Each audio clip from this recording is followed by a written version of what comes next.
우리는 어제 말씀에서 예수님께서 물을 포도주로 바꾸시는 그러한 말씀을 보았습니다.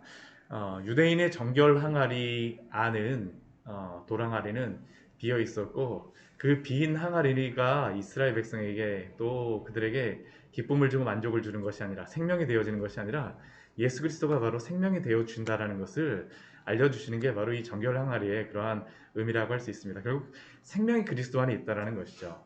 오늘 말씀은 이제 그 유대인의 그 정결 예식이 끝나고 이제 참된 성전이 무엇인가라는 것에 대하여서 우리에게 오늘 말씀하여 주십니다.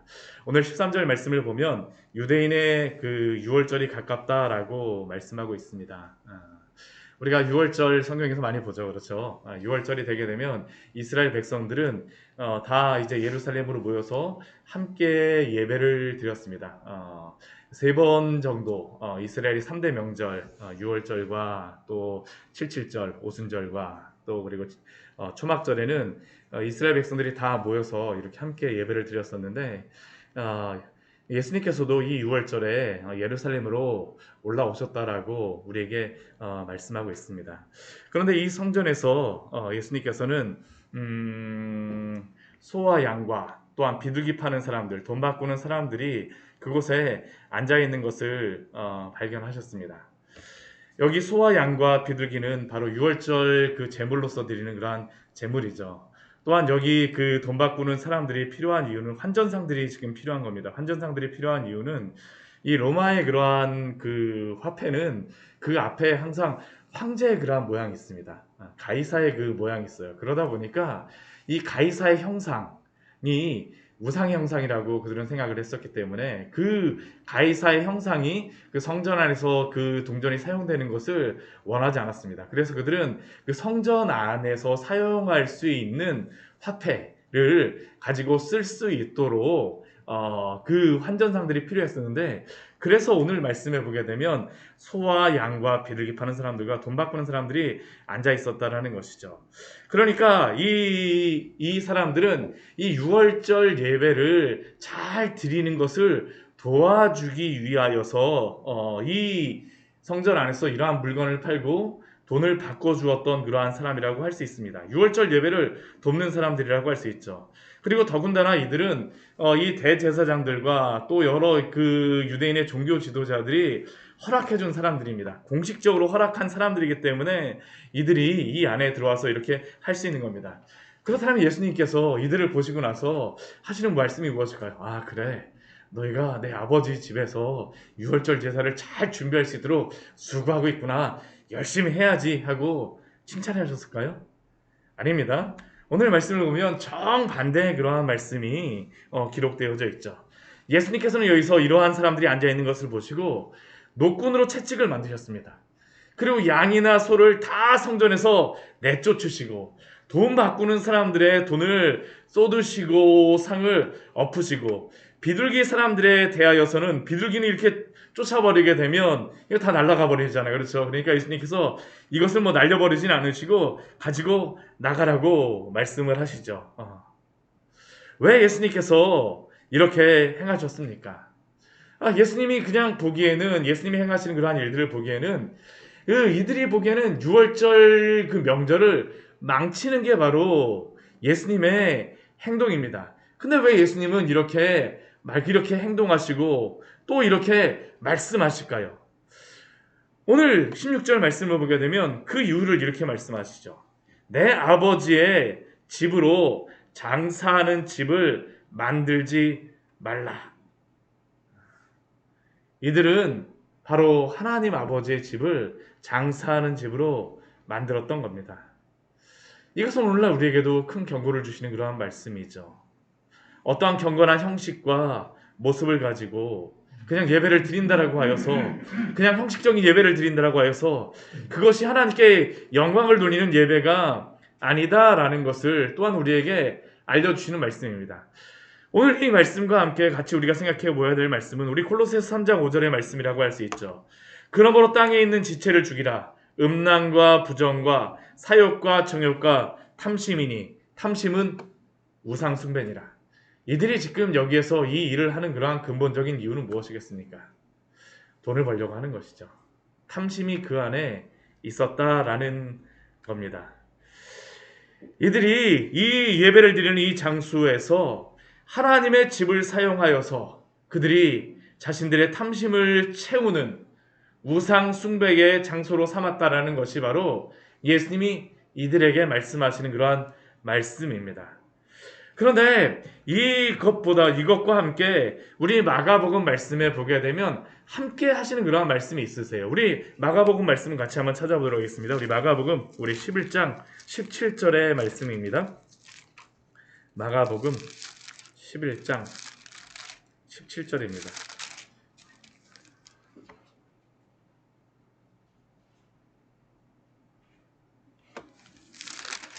우리 같이 한번 읽어보도록 할까요? 마가복음 11장 17절의 말씀입니다. 같이 읽겠습니다. 이에 가르쳐 이르시되 기록된 바 내 집은 만민이 기도하는 집이라 칭함을 받으리라고 하지 아니하였느냐. 너희는 강도의 소굴을 만들었도다 하시매. 이 말씀은 이사야서 56장에 있는 그러한 말씀과 예레미야 11장에 있는 그런 7장에 있는 그러한 말씀을 지금 예수님께서 인용하여서 말씀하시는 것입니다. 이들이 지금 장사를 하고 있는 이 장소는 사실 장사를 위한 그러한 장소가 아니라 이방인의 뜰이라고 불리는 이방인들이 기도하는 그러한 장소였습니다. 그런데 이들은 이방인들이 기도하는 이 장소에서 소와 양과 비둘기를 팔고 돈을 환전하는 일을 했습니다. 이들이 이러한 장사를 할 수 있는 그러한 장소가 없었을까요? 아닙니다. 우리가 이 시대의 그러한 것들을 보게 되면 예루살렘 서쪽 벽 바깥에 이러한 재물을 팔고 환전할 수 있는 그러한 시장이 있었습니다. 그런데 이들은 그 장소를 이용하지 않았습니다. 왜냐하면 더 가까운 데에서 이러한 장사를 할 수 있도록 편의를 부어준 것이고, 또한 이들이 이렇게 행할 수 있도록 어떠한 예배를 잘 돕는다라는 그러한 명목 하에서 이러한 것들을 허락하여 준 것입니다. 그러나 이들은 자신들의 탐욕을 위하여서 만민이 기도해야 될 하나님 아버지의 집을 장사꾼의 집, 탐욕의 집, 우상숭배로 만들었습니다. 이들은 자신의 탐욕을 위해서 이방인들, 이곳에서 기도해야 될 이방인들을, 만민들을 다 성전에서 내어 쫓았다라는 것을 우리는 마가복음 말씀을 통하여서 또한 알 수 있는 것이죠. 그런데 왜 이들이 이렇게 행동을 했겠습니까?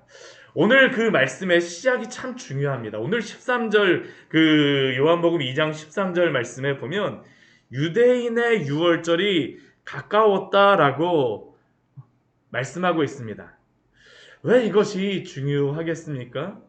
우리가 구약의 성경의 말씀을 보게 되면 출애굽기도 그렇고 레위기도 그렇고 민수기나 신명기나 그 구약의 여러 말씀들을 보게 되면 유월절을 말씀할 때 이 유월절을 무엇이라고 말을 하냐면 여호와의 유월절이라고 말씀합니다.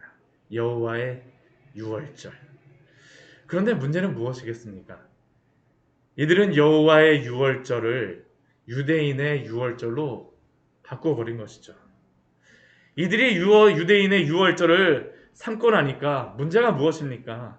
이들은 만민이 기도해야 되는 하나님 아버지의 집에서 유대인의 유익과 편의 또한 자신들의 탐욕을 위해서 이방인들, 만민은 기도하지 못하도록 오히려 그들을 제거해버렸다는 것이죠. 이들은 유월절을 섬기겠다라고 하면서 실제로는 하나님 없는 자신의 탐욕을 채우는 그러한 유월절을 저지르고 있었다라는 것이 바로 오늘 요한복음 말씀을 통해서 우리에게 말씀하여 주고 있는 겁니다. 그러니 예수님께서는 어떻게 하실까요? 유월절에 우리가 명절에 보게 되면 하나님께서 이스라엘 백성들에게 집집마다 하시도록 명령하신 것이 있었어요. 그게 무엇입니까? 누룩을 제거하라입니다. 누룩을 제거하라. 누룩을 제거하라는 것은 단순히 그냥 누룩 자체를 제거하라고 말씀하시는 것은 아니죠. 그 집 안에 있는 그러한 죄악들을 제거하라고 말씀하시는 겁니다. 예수님께서는 유월절에 하나님의 집을 만민의 기도하는 집이 아닌 자신들의 그러한 그 탐욕을 채우는 집으로 만든 이들을 누룩과 같이 제거하여 버리신 것입니다. 이들이 하나님의 그러한 것을 섬기기보다는 오히려 자신들의 것을 채우려고 했기 때문에 예수님이 하셨던 것입니다. 이렇게 이 누룩과 같은 이들의 죄악을 제거하셨던 것입니다.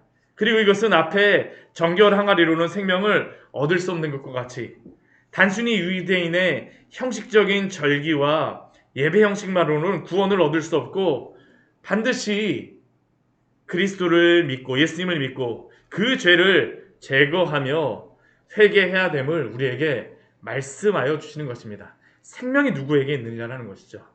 그런데 이 일은 결국에는 어떠한 것이 되게 될까요? 우리 17절 말씀을 보게 되면 예수님이 이러한 일들을 행하시고 나서 이 시편의 이 말씀을 그 제자들이 주의 전을 사모하는 열심히 나를 삼키리라 한 것을 이제 인용하고 기록되어져 있는 것을 보고 있는데 사실은 이 일 때문에 예수님께서는 유대인들에게 미움을 받으십니다. 왜냐하면 왜 우리의 권위를 침범했냐라는 게 또 이 예루살렘에 있는 여러 대제사장들과 그들의 행동이죠. 그들의 그 질문이죠. 그래서 오늘 18절 말씀을 보게 되면 예수님이 이렇게 성전을 청결하게 하시고 나서 유대인들이 와서 예수님께 질문합니다. 내가 이런 일을 행하니 도대체 무슨 표적 우리에게 보이겠느냐? 너희가 도대체 이렇게 하는 것이 무슨 표적으로 무슨 표적으로 이러한 것들을 행하는 것이냐라고 증명해 보라는 것입니다. 우리가 그 마태복음과 마가복음과 누가복음에서는 이 유월절의 그러한 사건이 이게 조금 약간 다른 게 무엇이냐면 마태, 마가, 누가복음은 이 유월절의 사건이 가장 마지막 일주일에 나옵니다. 마지막 일주일에 그 월요일에 행하셨던 일이 바로 이 성전 청결의 그러한 일인데 오늘 그리고 그 일 때문에 그 뒤에 논쟁이 벌어지게 되는데 오늘 말씀에서는 이것이 가장 예수님의 거의 초반부에 나오고 있습니다. 그리고 이들은 예수님께 무슨 그 표적을 보이겠느냐라고 질문을 하죠. 그러나 그 내용은 그들이 하는 그러한 질문은 동일합니다. 왜 우리의 권위를 침범하냐라는 것이 바로 그들이 그 질문하는 그런 내용입니다. 무슨 표적으로 도대체 무엇으로 이러한 것들을 행하느냐라고 그들은 질문하는 것이죠. 그러자 예수님께서 이들에게 보여주고자 하는 그 표적이 무엇입니까? 우리 19절 말씀에 보게 되면 그 표적을 보여달라는 이들을 향하여서 이들에게 성전을 헐라라고 말씀하세요. 그리고 내가 사흘 동안의 성전을 일으키겠다라고 예수님께서 말씀하십니다. 그러니까 이건 도저히 오늘 우리가 지금 생각을 해도 잘 이해가 안 되는 말씀입니다. 근데 이 시대 이 사람들에게는 더 이해가 안 되는 말씀입니다. 왜냐하면 지금 이 시대에도 예루살렘 성전이 한참 지어지고 있는 그러한 상황이었습니다. 그 대로서부터 시작하여서 지금 이 시대, 지금 이 예수님의 이 시대 이후로 단 30년 뒤까지도 성전이 계속 지어지고 있는 상황이었습니다. 지금 46년 동안 성전을 짓고 있는데 도대체 사흘 동안 성전을 일으키냐라는 것이 무슨 도대체 무슨 표적이냐라고 이들이 질문하고 있는 것이죠. 이 성전은 46년 동안 지었거늘 내가 3일 동안에 일으키겠느냐? 그러나 예수님이 여기서 말씀하시는 그러한 내용은 무엇일까요? 바로 예수님의 부활을 말씀하시는 것이죠. 성전된 자기 육체를 가리켜 말씀하신 것이라. 결국 이들은 이 성전 안에서 예배함으로 이렇게 제사함으로 구원을 받는다라고 생명을 얻는다라고 생각하지만 참된 생명은 누구로부터 온다라는 것입니까? 예수 그리스도로부터 온다라는 것입니다. 예수 그리스도의 부활과 예수 그리스도의 죽으심과 부활을 통하여서 바로 참된 생명을 얻을 수 있다라는 것을 예수님께서 말씀하여 주시는 것이죠. 이들이 원하는 그런 표적을 보여주지는 않습니다. 그러나 이들이 생명을 얻을 수 있는 것이 그 유대인의 그러한 예배 형식이 아니라 바로 예수 그리스도 때문임을 그들에게 말씀하는 것입니다. 이것은 오늘도 우리에게 중요하죠. 우리가 이곳에서 예배하고 우리가 하나님께 경배하고 우리가 하나님을 예배하는 자들로서 나아가지만 우리가 항상 잊지 말아야 될 것은 무엇입니까? 우리의 예배 형식과 어떠한 태도로서 우리가 하나님 앞에 구원을 받는 것이 아니라 오직 예수 그리스도로서만 우리가 구원을 받는 줄 믿습니다. 우리의 생명의 주인이 누구냐라는 것을 우리에게 말씀하는 겁니다.